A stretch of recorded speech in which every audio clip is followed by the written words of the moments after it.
열린 축복 방송이죠. 네. 에바다. 아니, 에바. 에바다 축복 에바다 열린 방송. 축복 예방서. 열린 맞춰. 열심히 이렇게 하시는 모습을 보고 너무 좋습니다. 저희는 처음에 신망의 교회였어요. 근데 방송교회로 바꿔졌어요. 왜? 방송을 하기 때문에 방송교회로 바꿔졌는데 전체 예배가 다 방송으로 이렇게 나가고 있습니다. 그리고 월요일 날 또 예배를 드려요. 열방 전달 예배 드리는데 그 찬양 사역자들이 아주 많이 와요. 저기 부산에서도 오고 막 여수에서도 오고 안동에서도 오고 그렇게 멀리서도 와요. 왜 오겠어요? 복음 전달자가 되기 위해서 오거든요. 그래서 우리가 명칭이 세계 속의 복지선교 연맹이에요. 그 연맹 안에 뭐가 있느냐? 세계선교 복지신문 방송 경기도 허가 나왔거든요. 허가 나와가지고 일이 잘 돼가고 있어요. 그러면 이제 12가지 부서가 있습니다. 그 안에 12가지 부서가 있는데 첫 번째가 뭔 줄 아세요? 가르쳐줘야 알죠. 창조 질서예요. 창조 질서가 아주 무게가 있고 거창하잖아요. 하나님이 주신 창조 질서. 창조 질서에는 뭐가 들어가요? 성경 말씀 그대로. 조금도 변함이 없고 말씀 그대로 들어가는 게 창조 질서. 창조 질서를 위반하면은 성령 해방죄와 같이 하나님을 모독하는 행위이기 때문에 하나님이 용납하지 않습니다. 우리는 창조 질서대로 살아가야 돼요. 그럼 두 번째가 선교 전도, 전도 선교. 우리가 이 땅에 태어난 것은 전도하기 위해서 사실 태어났어요. 전도 안 한다면 이 땅에 있으나마나 하는 존재예요. 예수 믿고 전도하는, 선교하는.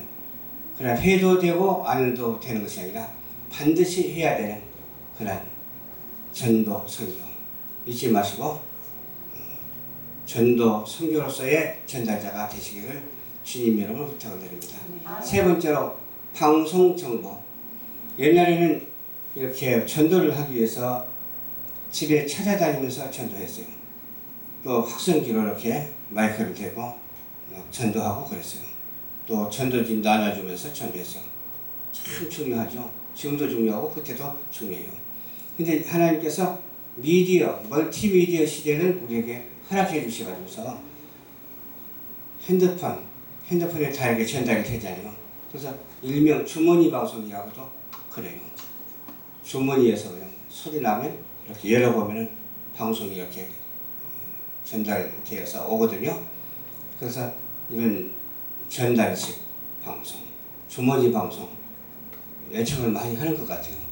그래서 239개 나라에 방송을 지금 보내려고 준비를 하고 있습니다. 근데 거기에 은사자가 또 필요하더라고요. 아무나 방송하는 게 아니에요. 방송이 이 시대를 통해서 좋은 줄 알고 있지만은 감히 엄두를 못 내는 사람이 많아요. 근데 하나님께 기도하면 하나님께서 지혜를 열어주시고 할 수 있도록 해주십니다. 아무나 할 수가 있어요. 예수를 믿는 사람은 아무나 할 수가 있어요. 그래서 예수를 믿고 아무나 해가지고 개인 방송까지 다 허락해 놓았습니다. 그래서 지금 현재 있는 게 한 30개 넘고 40개 가까이 되는 것 같아요. 저기 중국 방송도 이미 생겼고 또 필리핀 방송도 2군데나 생겼고 또 미국에 있는 애틀랜타 방송도 생겼고 또 인도 방송도 생겼고 또 참 여러가지 방송이 많이 생겼어요. 외국에. 근데 대표자가 있어야 되지. 방송 대표자가 없으면 안 되잖아요. 그래서 대표자를 영입을 하고 있습니다. 내가 지구상에서 한 번도 들어보지 못한 나라라 할지라도 있긴 있거든요. 그런 나라가. 근데 그 나라를 놓고 기도하면 돼요. 그 나라를 위해서 기도하면서 그 나라 대통령을 주님 사랑해 주시옵소서. 그 나라 국민들을 사랑해 주시옵소서. 그 나라 문화예술인들을 사랑해 주시옵소서. 기업인들을 사랑해 주시옵소서 하면서 하나님의 말씀을 전달하면 그들이 그 말씀을 듣고 은혜를 받을까요? 안 받을까요? 안 받을 사람도 있겠습니다만 물론 받죠. 그 말씀을 받아서 복음화가 이루어질 때 온 세계 238개국의 복음화가 이루어질 줄로 믿습니다. 네 번째로 교육 신학이 참 얼마나 우리에게 중요한지 몰라요. 우리는 어떻게 생각하고 어떻게 말하고 어떻게 행동하느냐에 따라서 확 달라지거든요. 우리는 오직 믿음으로 말미암아 오직 성경 말씀을 중심으로서 생각하고 말씀을 중심으로 해서 말하고 말씀을 중심으로 해서 행동하는 자가 되어야 돼요. 여러분들은 말씀을 중심으로 해서 뭐 했어요? 찬양했잖아요. 찬양하고 은혜를 받았잖아요. 그런 행동의 은혜가 날마다 우리 생활 속에서 솟구치는 놀라운 역사가 있게 하기 위해서는 교육이 그만큼 필요하기 때문에 교육도 세상 교육이 아닌 하나님의 말씀에 신학 교육이 필요하기 때문에 우리가 월요일 날 사이버 선교 신학을 지금 준비하고 있습니다. 그래서 학장까지 다 준비를 했어요. 저기 서한나 목사님이 하기로 약속을 했어요. 그래서 사이버 선교 신학이 활성화되어 가지고서 온 지구촌에 있는 많은 사람들이 사이버 선교 신학을 통해서 또 믿음이 생기고 또 주의 종으로서의 사명을 감당하게 될 줄로 믿습니다. 다섯 번째로 우리가 뭐가 필요할까요? 일이 필요하잖아요. 일이 필요할 때는 경제 기업이 필요해요. 그래서 우리가 복음화를 하는데 문화인들도 복음화 해야 되지만 경제인들을 복음화해야 돼요. 경제인들이 복음화되면은 어때요? 그냥 헌금도 하게 되고 후원도 하게 되고 또 비슷한 기부금도 들을 수 있고 그렇지 않아요. 그래서 경제 복음화, 기업 복음화가 이루어지기 위해서 다섯 번째로 그렇게 삼아놨어요. 여섯 번째는 또 무엇이냐? 종합복지. 복지가 우리에게 얼마나 중요한지 몰라요. 저도 이제 복지를 하고 있습니다만 우리는 이용복지를 하고 수용복지에서 이용복지를 하고 있어요. 수용복지 할 때는 장애인들을 모셔다가 그냥 대변도 쳐주고 소변도 쳐주고 밥 먹여주고 씻겨주고 그랬어요. 그걸 몇 년 동안 했냐면 20몇 년 동안 했어요. 근데 지금은 이용복지로 바꿨어요. 왜 그러냐면 선교복지를 하기 위해서는 이용복지가 필요하겠다. 문화복지를 하기 위해서는 이용복지가 필요하겠다 해가지고서 바꿨는데 얼마나 또 은혜스러운지 몰라요. 그래서 또 제 여동생 전도사님이신데 임마누엘 집이라고 그쪽을 이렇게 돕고 있어요. 그쪽을 돕고 있고 그쪽에서 잘 해나가서 그것도 제가 이제 하나님의 은혜를 받고 세운 단체거든요. 임마누엘 집이라고 장애인 시설인데 그같이 복지를 하는 데 있어서 복음을 떠난 복지는 의미가 없어요. 그렇잖아요. 아무리 착한 일을 해도 복음을 떠난 착한 일은 의미가 없잖아요. 그래서 복음을 통한 복지가 이루어질 수 있도록 그렇게 교회 복지가 이루어질 수 있도록 우리는 기도하는 우리 모두가 되어야 될 줄로 믿습니다. 그러면 여섯 번째는 문화예술. 문화예술 복음화가 시급한 때가 아닌가 싶습니다. 그래서 문화예술인들에게 복음을 전달하면은 도대체 들으면 안 해요.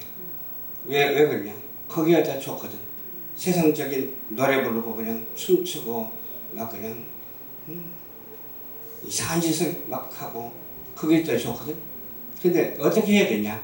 그들이 성령을 받아야 되니까 그들에게 우리가 하나님의 말씀의 그런 예술을 통해서 그들이 변화받고 복음화가 이루어지는 그런 일을 누가 해야 되겠어요? 우리 기독 예술인이 해야 될 줄로 믿습니다. 한나라 스타들이 그 일을 해야 된다니까요. 다른 사람 하려고 못해. 그래서 저 아는 그런 세상 그런 연예인들한테 교회 좀 나와. 그러면 네 알았어요. 다음 기회가 나면 나가겠습니다. 그래 놓고 그만이에요. 아니 1년에 한 번 만날까 말까 하는 사람한테 겨우 한 번 말했는데 그것이 수포로 돌아가니까 얼마나 아쉬운지 몰라요. 뭐 자주 만난다고 뭐 자주 말하면 되겠습니다만 그래서 기회가 얼마나 중요한지 몰라요. 만났을 때가 기회라니까요. 만났을 때 복음을 전하는 그런 문화예술인들이 다 돼야 될 줄로 믿습니다. 여덟 번째로 참 영으로도 우리가 건강해야 되지만 육으로도 건강해야 되잖아요. 육적인 건강도 참 중요하더라고요. 저도 16일 동안 입원을 하고 나오니까 그걸 깨닫게 되더라고요. 왜 16일 동안 입원을 했는가 가만히 나중에 더듬어서 살펴보니까 막 새벽 3시, 4시까지 일을 했어. 편집, 영상 편집하느라고 일을 하다 보니까 뇌출혈이 조금 왔어. 그런데 그걸 갖다가 다 제거를 하고 치료를 받으니까 수술을 한 거죠. 수술도 옛날 같으면 막 열어가지고 수술하는데 지금 열지 않고 혈관을 통해서 모니터로 파가면서 하니까 안전하게 할 수가 있어요. 그래서 스텐트라는 게 있어. 스텐트를 거기다 넣으니까 정신이 맑고 얼마나 좋은지 몰라요. 그래서 건강이 중요하다고 하는 사실을 알고, 어떻든 간에 하나님의 은혜죠. 사는 것도 하나님의 은혜요, 이 세상을 떠나는 것도 하나님의 은혜요. 오직 사나 죽으나 하나님의 은혜인 줄 알고 내가 사는 날 동안 하나님 앞에 말씀대로 순종하고 실천하면서 사명만 감당하면 되는 거예요. 그리고 9번째로 구제하고 살아야 될 줄로 믿습니다. 왜 구제를 해야 될까요? 내가 구제 받았으니까 나도 구제해야 되잖아요.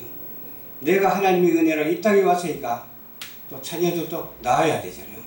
하나만 낳고 말아버리자, 그거 안 되잖아요. 그 창조 질서를 어기는 거거든요. 낳을 수만 있으면 10명이라도 12명이라도 많이 낳아라. 그렇게 어디 가서 말하면 막 웃어 사람들이. 웃을 일이 아니잖아요. 창조 질서대로 말하는 거니까. 그래요. 지금은 세상에 아무리 편진됐다 할지라도 하나님의 말씀은 영원한 것입니다. 영원한 그 말씀에 입각해서 창조 질서를 지키자 그러거든요. 그러면 아멘 하더라고. 그게 얼마나 은혜스러운지 몰라요. 아멘 하니까 은혜스럽고 참 좋더라고요. 10번째로 섬김과 나눔이 있어야 될 줄을 믿습니다. 섬김과 나눔. 내가 섬기지 않고 나누지 않으면 되겠어? 섬김과 나눔은 성도와의 교제. 섬기고 나누면 내가 전도하면서 섬기고 나누는 것. 그렇게 중요해요. 또 외교 협력. 외교 협력 하나 빼놓고 다음에 말하기로 하고 그 외교 협력으로 넘어갑시다. 외교 협력이라고 하는 것은 뭐예요? 나만 주장하지 말고 다른 사람도 배려하는 것이 외교 협력이에요. 나만 최고가 아니라 다른 사람도 최고로 여겨야 된다니까요. 나만 겸손한 것이 아니라 다른 사람도 겸손하게 서로 대하면서 그렇게 살아야 돼요.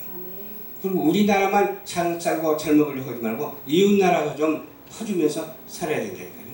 그래서 미국 사람들은 자녀들을 교육할 때 어떻게 교육한 줄 아세요? 그래, 봉사해라. 그래, 남에게 구제하라.